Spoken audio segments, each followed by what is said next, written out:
আজকে আমাদের একটা প্রতিবাদ মিছিল হচ্ছে। একটা আইন, যে আইনটা সত্যি কথা বলতে আমি জানি না কীভাবে প্রযোজ্য হবে, কারণ আমাদের সুপ্রিম কোর্ট, মাননীয় সুপ্রিম কোর্ট যেটা বলেছে যে আমরা পুলিশ, আমাদের যে government places, bus stand, railway station, শিক্ষানিকেতন, এই জায়গাগুলো থেকে কুকুর উঠিয়ে নেওয়া হোক এবং তাকে স্টেরিলাইজেশন, ভ্যাকসিনেশন করে তাকে আর তার জায়গায় ফিরিয়ে না দেওয়া হোক, তাকে শেল্টার হাউসে পাঠানো হোক। দর্শকরা এখানে যে কিছু অবাস্তব এই জন্য, কারণ উনি বলেছেন যে বাস স্ট্যান্ড এবং আমাদের যে স্টেশন আছে ওগুলোকে ফেন্সিং করতে, কিন্তু রেল লাইনের ওপর তো ফেন্সিং হবে না, সেখান থেকে কুকুর ঢুকবে কোনো না কোনোভাবে। আর এগুলো যদি আমি বাদও দিলাম, কুকুরগুলোকে যে উঠিয়ে নেওয়া হবে, তো তাদেরকে আমার মনে হয় যে তাদেরকে শেল্টারের ব্যবস্থা করা উচিত, একদমই সত্যি তাই। কিন্তু সেই শেল্টার কি আছে? আমাদের গোটা পশ্চিমবঙ্গের মধ্যে গভর্নমেন্টের শুধুমাত্র দুখানা শেল্টার আছে, একটা কলকাতা, একটা শিলিগুড়ি। কলকাতাতে সেই ক্যাপাসিটি হচ্ছে 250টা।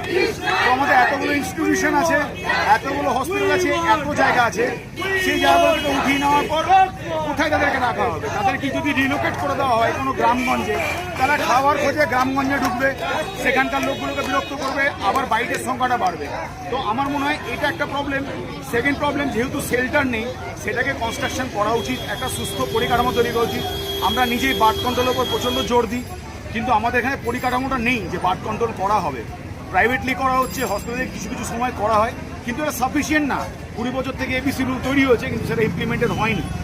আর যদি ইমপ্লিমেন্টেড হতো তাহলে আজকে কিন্তু আমাদের সংখ্যাটা বহুত কমে যেত, রাস্তায় হয়তো ফাঁকাই হয়ে যেত, এত হতোই না। তো 20 বছর ধরে যে আইনটা ঠিক মতো করা হয়নি, সাডেনলি একটা বলে দেওয়ার পর, যেখানে শেল্টার নেই, রাখার জায়গা নেই, তো এটা রিলোকেশন অলরেডি ইলিগাল। কিন্তু এরকম করে তো পশুকে আমরা ভালো ট্রিট করতে পারি না, যেখানে কোএক্সিস্টেন্স এক্সিট করছে। প্রচুর এরকম স্কুল আছে যারা এটাকে অপোজ করছে। আমি মানি যে হসপিটালের মধ্যে কখনোই বা টেরিটরির আশেপাশে কুকুর বা কিছুই থাকা উচিত না, কিন্তু এগুলো এত বড় একটা এরিয়া, তাকে ফেন্সিং করে ঘেরাতে, আর যদি কুকুর উঠিয়েও নিল, সেখানে ভ্যাকিউম এফেক্ট ক্রিয়েট হবে, আবার অন্য পাড়া থেকে কুকুর ওখানে আসবে, তারা হয়তো ফিরেছিয়াস। হয়তো আমি ওই জায়গাতে 10টা কুকুরকে ভ্যাকসিন করেছি, বার্ড কন্ট্রোল করিয়েছি। কি বলতে যাচ্ছেন তাহলে? এই মুহূর্তে আমার মনে হয় যে এইটাকে নতুনভাবে বিবেচনা করা হোক এবং শেল্টার এবং এবিসিকে ভালো মতো ধ্যান দেওয়া হোক, তৈরি করা হোক।